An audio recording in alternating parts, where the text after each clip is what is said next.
غزوہ احد کے اندر جب یہ افواہ پھیل گئی کہ رسول کریم صلی اللہ علیہ وسلم کو شہید کر دیا گیا، تو عورتیں مدینہ المنورہ سے سرکار کی خبر گیری کے لیے باہر آ گئی۔ ایک عورت آ رہی تھی کہ اس کے باپ کی لاش لائی گئی، تو اس نے کہا کہ مجھے اس کی کوئی پرواہ نہیں، مجھے بتاؤ حضور کیسے ہے۔ پھر اس کے سامنے اس کے شہید بھائی کو لایا گیا، اس نے کہا مجھے اس کی بھی کوئی پرواہ نہیں،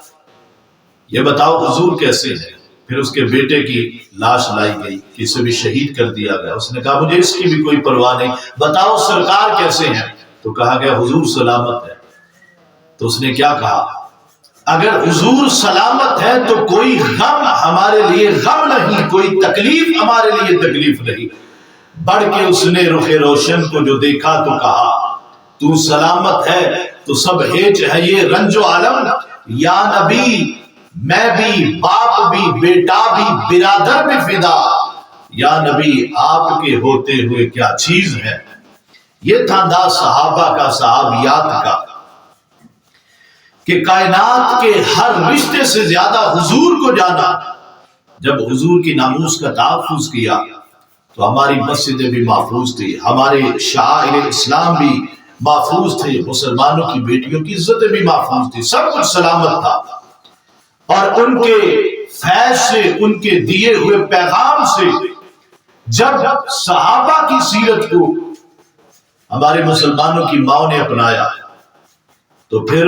ان ماؤں سے کسی نے محمد بن قاسم کو جنم دیا، کسی نے صلاح الدین ایوبی کو جنم دیا،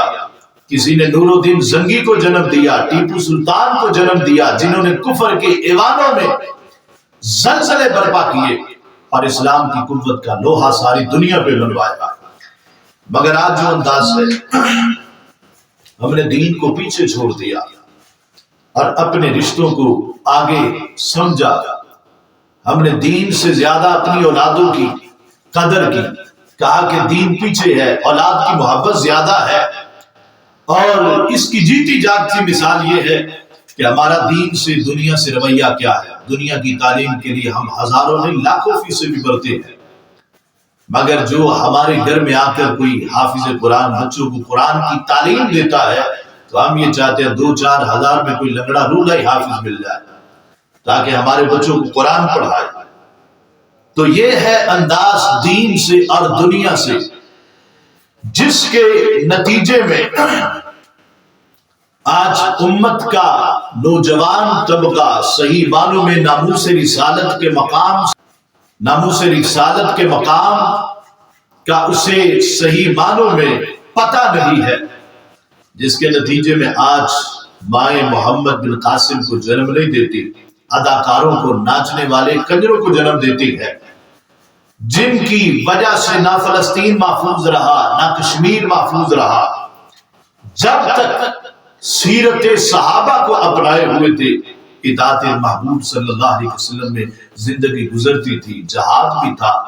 شعائر اسلام بھی محفوظ، مسجدیں بھی محفوظ، ناموس رسالت پہ کسی کو انگلی اٹھانے کی کسی کافر کو جرت تک نہ ہوتی تھی۔ مگر آج دیکھے ہیں یہ دن اپنی ہی غفلت کی بدولت، دیکھے ہیں یہ دن اپنی ہی غفلت کی بدولت، سچ ہے کہ برے کام کا انجام برا ہے۔ اگر چاہتے ہیں وقار ہو، عزت ہو، تو فرمان رسول صلی اللہ علیہ وسلم کو سامنے رکھنا پڑے گا، عمل کرنا پڑے گا، کہ جو سرکار نے فرمایا تھا لا یؤمن احدکم حتی اکون احب الیہ من والدہ وولدہ والناس اجمعین، تم میں سے اس وقت تک کوئی مومن نہیں ہو سکتا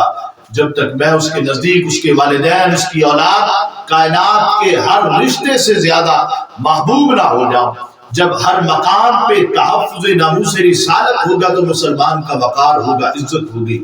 وہ کیا بریلی کے امام نے کہا تھا، با خدا خدا کا یہی ہے در، با خدا خدا کا یہی ہے در، نہیں اور کوئی مفر مقر، جو وہاں سے ہو یہی آ کے ہو، جو یہاں نہیں تو وہاں نہیں۔ اس بات کو قلندر لاہور اقبال نے کیا خوب کہا، کی محمد سے وفا تو نے تو ہم تیرے ہیں، کی محمد سے وفا تو نے تو ہم تیرے ہے، یہ جہاں چیز ہے کیا لوح و قلم تیرے ہے۔